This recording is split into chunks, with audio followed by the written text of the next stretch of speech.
అడుగడుగున అబ్బురపరిచే అద్భుతాలు ఎక్కడో చూద్దామా? రాయలసీమ రతనాల సీమ అన్నారు. వాస్తవమే.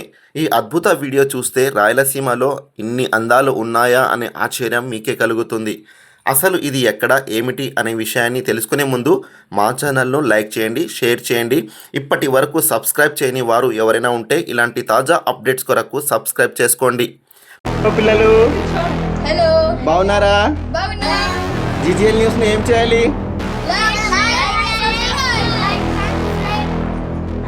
ఇంకా సబ్స్క్రైబ్ చూస్తూనే ఉండండి.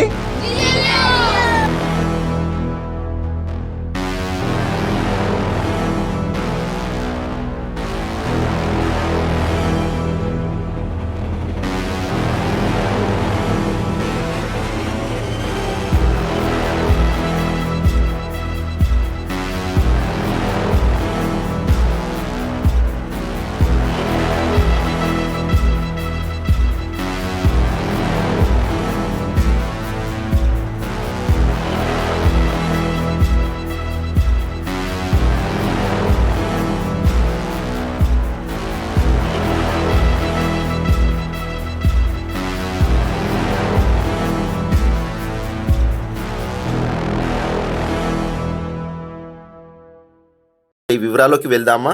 రాయలసీమలోని నంద్యాల జిల్లాలోని కొలిమిగుండ్ల మండల కేంద్రానికి 5 కిలోమీటర్ల దూరంలో బెలుం గుహలు ఉన్నాయి. భారత ఉపఖండంలో మేఘాలయ గుహల తర్వాత ఇవే అతిపెద్ద గుహలుగా భావిస్తున్నారు. ఇప్పుడు కనుమరుగై చిత్రావతి నది వల్ల నిత్యముండే భూగర్భ జలాల ప్రవాహం వల్ల కొన్ని వేల సంవత్సరాల కాలంలో సహజంగా ఏర్పడిన గుహలు ఇవి ఎర్రమల ప్రాంతంలోని సున్నపురాతి నిలువల్లో ఏర్పడిన గుహల సముదాయంలోని భాగం. ఈ సముదాయంలోని మరికొన్ని గుహలు బిల్ల సురంగం, సన్యాసులు యాగంటి, ఎర్రిజెర్రి ముచ్చట్లు, చింతమాను గుహలు ఒక అంతర్జాతీయ పర్యాటక ప్రదేశంగా అలరాలే ప్రత్యేకతలు ఎన్నో బెలుం గుహలకు సొంతం. పొడవైన సొరంగ మార్గాలు, జాలువారే శిల సప్పటికలు, రకరకాల శిలాకృతులు, అడుగడుగున అబ్బురపరిచే అద్భుతాలు బెలుం గుహల ప్రత్యేకత. ముఖద్వారం కంటే 46 మీటర్లు లోతైన ఉండే పాతాళ గంగ ఈ గుహలోకెల్లా లోతైన ప్రదేశం.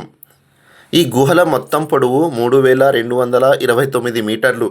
ఈ గుహల్లో ప్రాచీన కాలంలో జైన బౌద్ధ భిక్షావులు నివసించేవారు అనడానికి ఆధారాలున్నాయి. ఇక్కడ లభ్యమైన బౌద్ధమత అవశేషాలను అనంతపురంలోని మ్యూజియంలో ఉంచారు. బౌద్ధ శాఖని పూర్వం నాటి పాత్రలు కూడా లభించగా అవి 4500 నాటివి అని ఆర్కియోలాజికల్ సర్వే ఆఫ్ ఇండియా గుర్తించింది. కోటి లింగాల గది. ఇక్కడ వేల కొద్దీ శిల్పాక్టికలు శివలింగాల ఆకృతిలో ఏర్పడి చూపర్లకు అబ్బురపరుస్తాయి. గుహ పైకప్పు నుంచి కింద నుంచి పరిగణ శిల్పాటికాలు కలుపుకొని ఏర్పడిన స్తంభం ఒకటి ఇక్కడే ఉంటుంది. పాతాళ గంగ ఇది నిత్యం ప్రవహిస్తూ భూగర్భంలో వెళ్ళిపోయే చిన్న ఏరు. ఇది ఆగ్నేయం నుంచి వాయు దిశకు ప్రవహిస్తుంది. గుహలకు 2 కిలోమీటర్ల దూరంలో ఉన్న బేలుం ఊరిలోని ఒక బావి వద్ద ఈ పాతాళ గంగ ప్రవహిస్తుందని నమ్మిక. సప్త స్వరాల గుహ. ఇక్కడి శిల్పాక్టికలు సంగీతంలాగా వినిపిస్తుంది. దీన్ని 2006లో పర్యాటకులకు అందుబాటులోకి తెచ్చారు. ధ్యాన మందిరం. ఇది ప్రవేశ ద్వారం దగ్గరలో ఉంటుంది. ఇక్కడికి ఒక ఆసక్తికర అంశం తగలడంతో పాటు మంచం ఆకారంలో ఉన్న ప్రాచీన కాలంలో ఋషులు ఉండేవారని స్థానిక కథనం. ఇలాంటి ఎన్నో అద్భుత దృశ్యాలు బెలూంకే సొంతం. మరిన్ని అప్డేట్స్ కొరకు చూస్తూనే ఉండండి జీజీఎల్ న్యూస్. హాయ్ ఫ్రెండ్స్, ఇవాళ మనం నంద్యాల జిల్లా కొలిమిగుండ్ల మండల పరిధిలో ఉన్నటువంటి బెలుం గుహలను సందర్శించడం జరిగింది. ఇక్కడ మన భారతదేశంలో అతి పురాతనమైనటువంటి గుహలు. ఇది ఎంతో మన భారతదేశంలో ప్రాచీనం కలిగినటువంటి గుహలు. ఇది ప్రతి ఒక్కరూ వీక్షించాల్సినటువంటి టూరిజం ప్లేస్ కాబట్టి ఈరోజు మీకు ఈ అందాలు చూపించే ప్రయత్నం అయితే మా వీక్షకులకు నా చిరు ప్రయత్నంగా చేస్తున్నాను. నా వీడియో తప్పక వీక్షించండి. ఎవరైనా సబ్స్క్రైబ్ చేయని వారు ఉంటే కూడా దయచేసి జీజీఎల్ న్యూస్ను సబ్స్క్రైబ్ చేయండి. చూస్తూనే ఉండండి జీజీఎల్ న్యూస్.